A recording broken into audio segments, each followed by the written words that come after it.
نحمده ونصلي على رسوله الكريم أما بعد رب اشرح لي صدري ويسر لي أمري واحلل عقدة من لساني يفقهوا قولي۔ دینی رہنمائی کی 62ویں مجلس میں سبھی سامعین کی خدمت میں السلام علیکم ورحمۃ اللہ وبرکاتہ عرض ہے۔ آج کی مجلس کا پہلا سوال یہ ہے کہ ایک صاحب پوچھتے ہیں کہ رخصت کی کتنی قسمیں ہیں اور ہر قسم کا کیا حکم ہے، اور مسح علی الخفین اور تیمم اور مسافر کے لیے قصر نماز کا حکم یہ رخصت کی کون سی قسم میں داخل ہے، اور اگر کوئی شخص ان رخصتوں پر عمل نہ کرے تو اس کا کیا حکم ہے؟ جواباً عرض یہ ہے کہ یہ ایک علمی بحث ہے۔ علامہ ابن نجیم رحمۃ اللہ علیہ نے الاشباح والنظائر میں المشقۃ تجلب التیسیر کے قاعدے کے تحت اس کی تفصیل لکھی ہے، اور ان کی بحث کا خلاصہ یہ ہے کہ شریعت کے اندر جو تخفیفات ہیں اور رخصتیں ہیں وہ 7 قسم پر مشتمل ہیں۔ ان میں سے سب سے پہلی جو تخفیف اور رخصت ہے اسے رخصت اسقاط کہا جا سکتا ہے،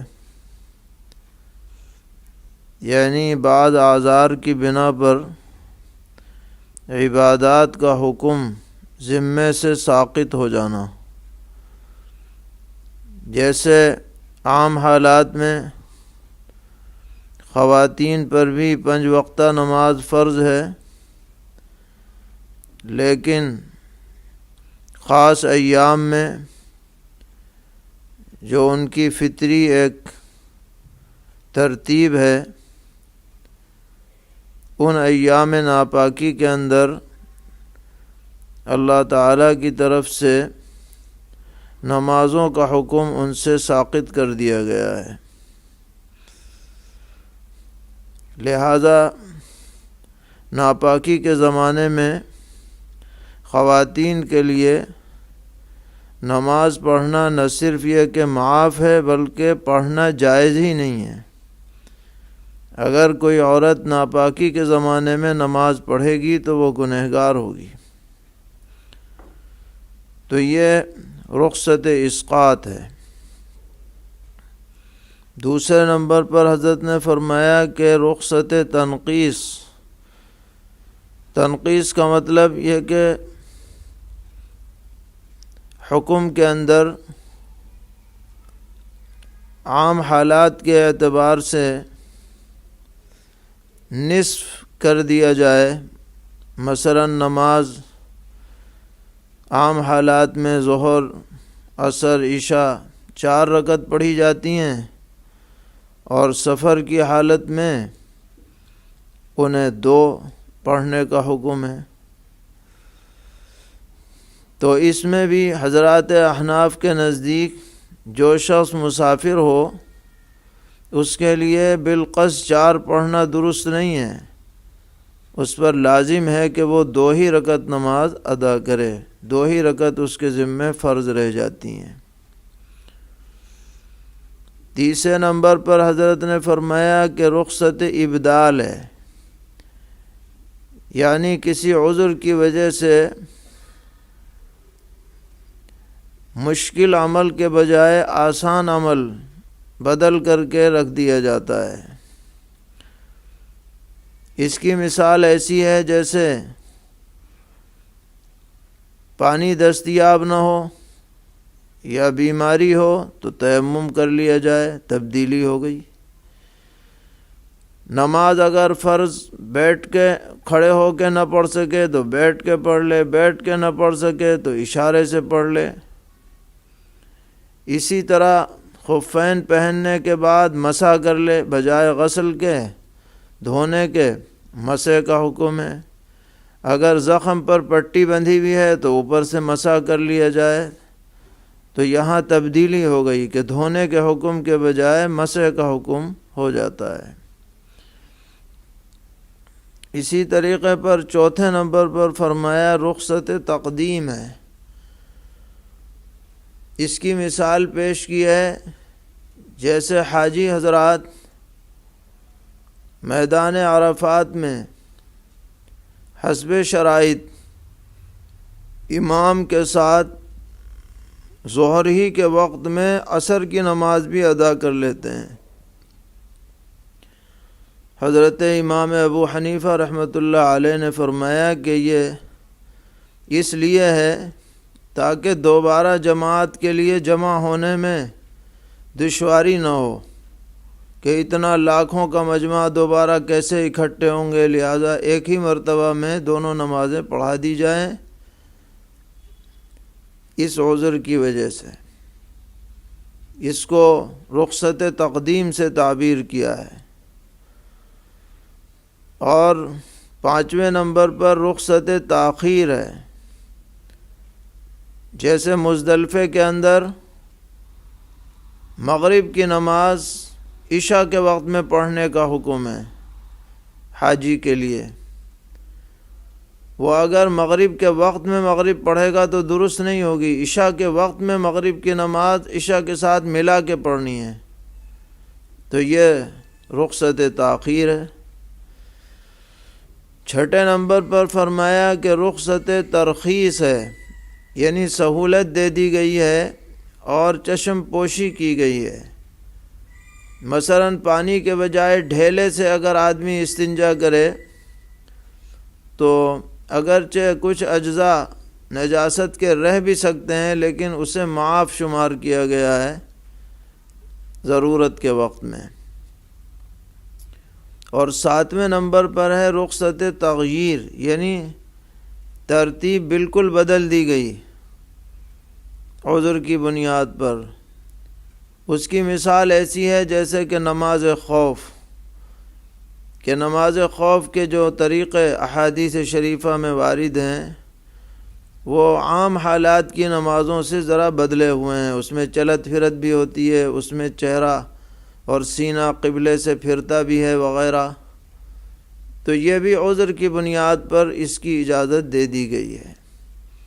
تو بہرحال ہماری شریعت ایسے مواقع کے لیے جہاں کوئی مشکل پیش ہو تو دوسرا راستہ نکالتی ہے، لیکن یاد رکھا جائے کہ یہ سب رخصتیں کسی کی اپنی بنائی ہوئی نہیں ہے کہ ہم اپنے انداز میں جو چاہیں رخصت کر لیں، بلکہ یہ بھی شریعت کے اصولوں سے ثابت شدہ ہیں۔ بغیر دلیل کے اور بغیر ثبوت کے اپنے اعتبار سے کسی رخصت پر عمل نہیں کیا جائے گا، بلکہ اس کے لیے جو فقہا نے جو حدود لکھی ہیں، جو شرائط لکھی ہیں، ان کا لحاظ رکھنا ضروری ہے۔ ایک سوال یہ ہے کہ آن لائن تقریر یا ٹیپ ریکارڈ پر مقرر اگر پیغمبر علیہ الصلاۃ والسلام کا نام مبارک لے تو سامع کو اس پر صلی اللہ علیہ وسلم پڑھنا ہے یا نہیں ہے؟ جواب یہ ہے کہ بالکل پڑھنا چاہیے۔ جیسے بھی پیغمبر علیہ السلام کا نام نامی سنا جائے، چاہے بالمشافہ سنا جائے یا ٹیپ ریکارڈ میں سنا جائے یا ٹیلی فون پر سنا جائے، تو کم سے کم اس مجلس میں ایک مرتبہ تو درود شریف کا نذرانہ پیش کر دینا چاہیے، اس لیے کہ جو حدیث ہے البخیل من ذکرت عندہ ولم یصلی علیہ، کہ وہ آدمی بڑا بخیل ہے کہ جس کے سامنے میرا ذکر ہو اور وہ مجھ پر درود نہ بھیجے۔ تو یہ ذکر جس طرح بھی ہو سب کو عام ہے، اگرچہ اسے واجب یا فرض کا درجہ نہ دیا جائے، لیکن بہتر یہی ہے کہ اس کو ضرور پڑھ لینا چاہیے۔ ایک صاحب سوال کرتے ہیں کہ ہم نے بیان میں سنا ہے کہ دعوت و تبلیغ کا کام کرنے والوں کے لیے چرند پرند حتیٰ کہ مچھلیاں بھی مغفرت کی دعا کرتی ہیں، تو کیا یہ بات صحیح ہے؟ تو جواباً عرض ہے کہ ایک حدیث میں یہ مضمون وارد ہے کہ وہ آدمی جو لوگوں کو بھلائی کی بات سکھلائے اس کے لیے چرند پرند اور مچھلیاں وغیرہ دعا کرتی ہیں، لیکن اس حدیث کے سیاق و سباق سے یہ معلوم ہوتا ہے کہ اس فضیلت کا اور بشارت کا تعلق اس شخص سے ہے جو علم دین کا حامل ہو۔ چنانچہ ترمذی شریف کے اندر حدیث نمبر 2685 ہے، اس میں یہ روایت منقول ہے کہ ذکر لرسول اللہ صلی اللہ تعالی علیہ وسلم رجلان احدہما عابد والآخر عالم، کہ پیغمبر علیہ الصلاۃ والسلام کی خدمت میں دو آدمیوں کا تذکرہ ہوا، جن میں سے ایک تو محض عبادت گزار تھا اور دوسرا عالم تھا۔ فقال رسول اللہ صلی اللہ تعالی علیہ وسلم فضل العالم علی العابد کفضلی علی ادناکم، تو نبی اکرم علیہ الصلاۃ والسلام نے ارشاد فرمایا کہ عالم کی فضیلت محض عبادت گزار پر ایسی ہے جیسے کہ میری فضیلت تم میں سے کم تر درجے کے آدمی پر۔ اس کے بعد پیغمبر علیہ السلام نے ارشاد فرمایا کہ ان اللہ وملائکتہ واہل السماوات والارضین حتی النملۃ فی جحرها وحتی الحوت لیصلون علی معلم الناس الخیر، کہ اللہ تبارک و تعالی کی طرف سے رحمتوں کا نزول ہوتا ہے، اور فرشتوں کی طرف سے، اور تمام آسمان والوں کی طرف سے، اور تمام زمین والوں کی طرف سے، حتیٰ کہ چونٹیاں اپنے بل میں رہ کر اور مچھلیاں سمندر میں رہ کر یہ سب اس شخص کے لیے دعائے خیر کرتے ہیں جو لوگوں کو دین اور بھلائی کی باتیں سکھلاتا ہے۔ تو پہلے عالم کا تذکرہ ہوا، پھر یہ معلم کا تذکرہ ہوا۔ ان دونوں کو ملانے سے یہ بات سمجھ میں آئی کہ یہ بشارت عالم دین کے لیے ہے، اور وہ عالم دین مدرسے میں بیٹھ کر طلباء کو قرآن و حدیث اور علوم دینیہ پڑھائے، وہ اس کا مستحق ہے۔ وہ کسی جگہ جا کر لوگوں کو دین کی دعوت دے، اچھائیوں کی طرف ان کو رغبت دلائے، وہ اس کا مستحق ہے، یہ اصل مستحق ہے۔ اسی لیے اس کی تفسیر و تشریح کرتے ہوئے مشہور بزرگ حضرت فضیل ابن عیاض رحمۃ اللہ علیہ کا یہ مقولہ بھی حضرت امام ترمذی رحمۃ اللہ علیہ نے اسی حدیث کے ضمن میں نقل فرمایا ہے کہ عالم عامل معلم یدعا کبیرا فی ملکوت السماوات والارض، کہ عالم دین جو اپنے علم پر عمل کرنے والا ہو اور لوگوں کو علم سکھلانے والا ہو، وہ کائنات میں عظیم الشان اور بڑے درجے کا شخص ہونے کے اعتبار سے پہچانا جاتا ہے، اس کا تعارف کرایا جاتا ہے۔ اس لیے علم دین کی بڑی فضیلت ہے، اس کی تعلیم کی بڑی فضیلت ہے، یہ اس حدیث کے اصل مستحق ہیں۔ اور ویسے یہ بات اپنی جگہ پر درست ہے، اور بلا شبہ اس کی اہمیت سے انکار نہیں کیا جا سکتا کہ جس شخص کے پاس بھی جو حیثیت ہے اور جتنا بھی اس کے پاس معلومات کا ذخیرہ ہے، وہ دین کے لیے اور اس کی اشاعت کے لیے لوگوں کے سامنے پیش کرے تو وہ اجر و ثواب سے خالی نہیں ہے۔ اللہ تبارک و تعالیٰ کی ذات بے نیاز ہے، وہ ہماری محنت اور ہماری خدمت کی محتاج نہیں ہے، لیکن جس شخص کو بھی یہ توفیق ملے کہ وہ لوگوں کے پاس جا کر دین کی دعوت دے، یہ اس کے لیے بڑی شرف اور سعادت کی بات ہے۔ ایک صاحب پوچھتے ہیں کہ ایک شخص کو ایک بیماری ہے،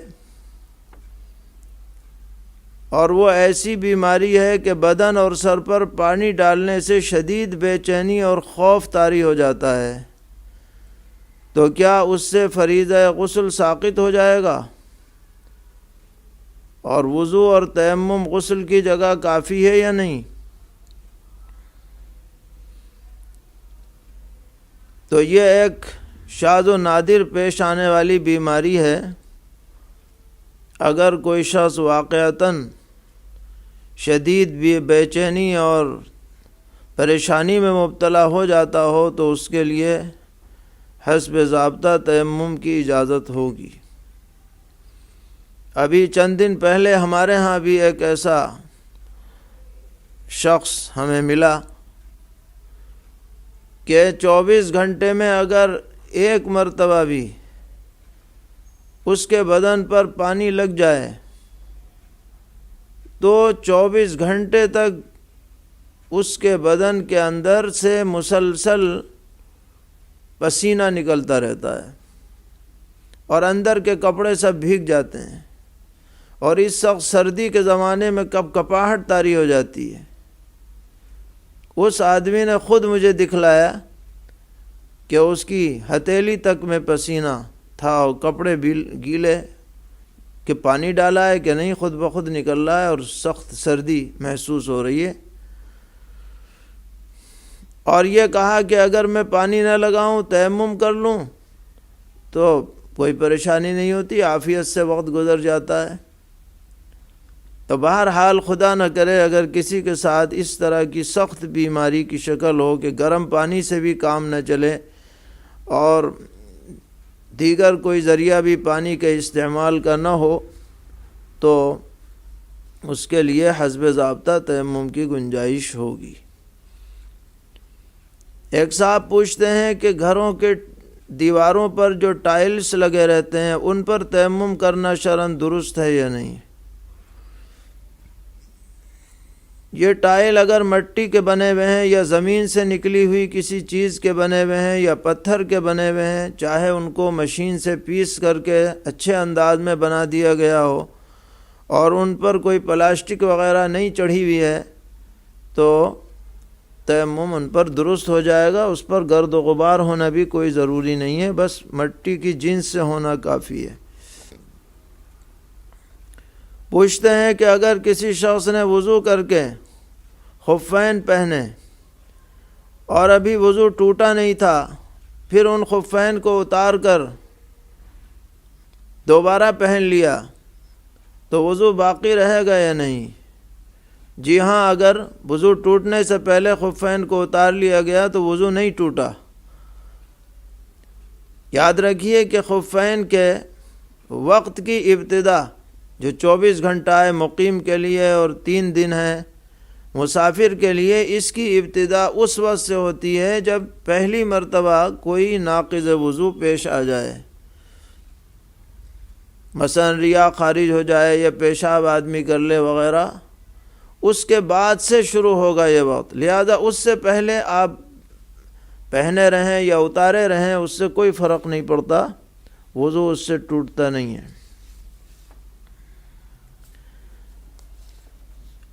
ایک صاحب پوچھتے ہیں کہ قنوت نازلہ میں امام و مقتدی کو ہاتھ باندھنا چاہیے یا چھوڑنا افضل ہے، اور مسنون کیا ہے؟ اس میں اگرچہ کئی قول ہیں، لیکن راجح یہی ہے کہ چونکہ ہمارے نزدیک یہ وضو رکوع سے اٹھنے کے بعد پڑھی جاتی ہے اور وہ وقت ہاتھ چھوڑے رکھنے کا ہے، اس لیے چھوڑے رکھنے ہی پر عمل ہے اور یہی راجح ہے۔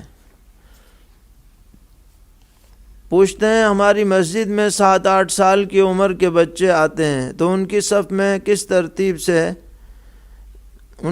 کس ترتیب سے بنانی چاہیے؟ اگر متعدد بچے ہوں تو ان کی صف الگ بنا دی جائے، لیکن اگر 1-2 بچے ہیں تو ان کو مردوں ہی کی صف میں ادھر ادھر کھڑا کر دیا جائے تو کوئی حرج نہیں ہے۔ سوال کرتے ہیں کہ میت کا چہرہ دیکھنے کی کیا فضیلت ہے؟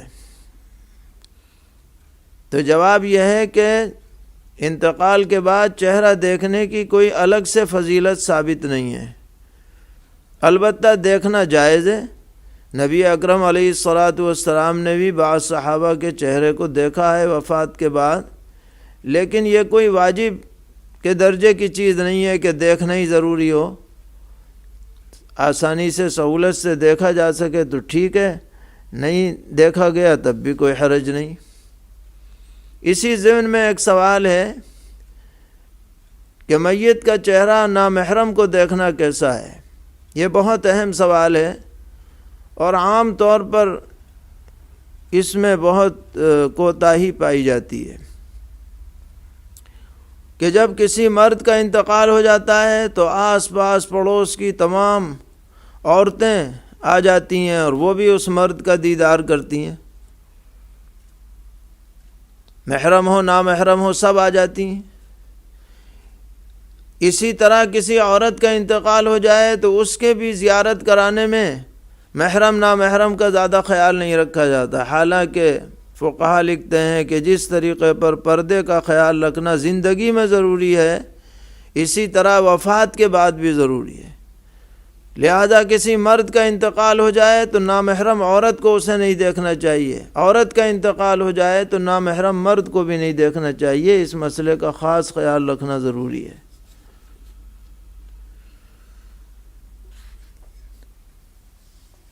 ایک سوال کرتے ہیں کہ بچے جو کنچے کھیلتے ہیں، گولی جسے کہا جاتا ہے، اس کی خرید و فروخت کرنا کیسا ہے؟ اگر کسی جائز کام کے لیے اسے خریدا یا بیچا جائے تو کوئی حرج نہیں ہے، کہیں سجاوٹ کے لیے کوئی خرید رہا ہے یا اور کوئی چیز، لیکن اگر متعین طور پر صرف کھیلنے کے لیے ہی اسے خریدا بیچا جا رہا ہے تو کم سے کم مکروہ ضرور ہے، باقی حرام نہیں ہے۔ سوال کرتے ہیں کیا عدت میں جمائی یعنی داماد سے پردہ ہے یا نہیں؟ تو جواب یہ ہے کہ داماد عورت کے لیے محرم ہے، اپنی ساس کے لیے داماد محرم ہوتا ہے، لہذا اگر وہ سامنے آ جائے تو اس میں کوئی حرج کی بات نہیں ہے، عدت بے عدت دونوں کا حکم برابر ہے۔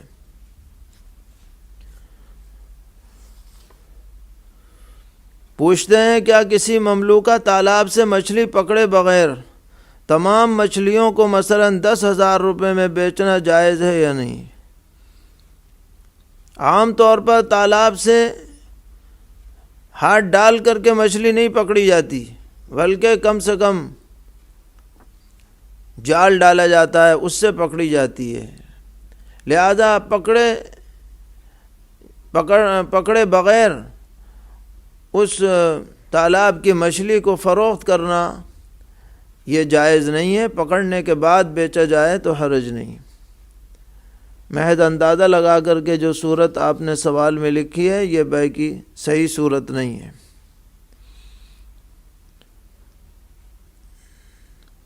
سوال کرتے ہیں بیماری دور کرنے کی غرض سے ختم قرآن کرانے پر حافظ کو اجرت دینا لینا جائز ہے یا نہیں؟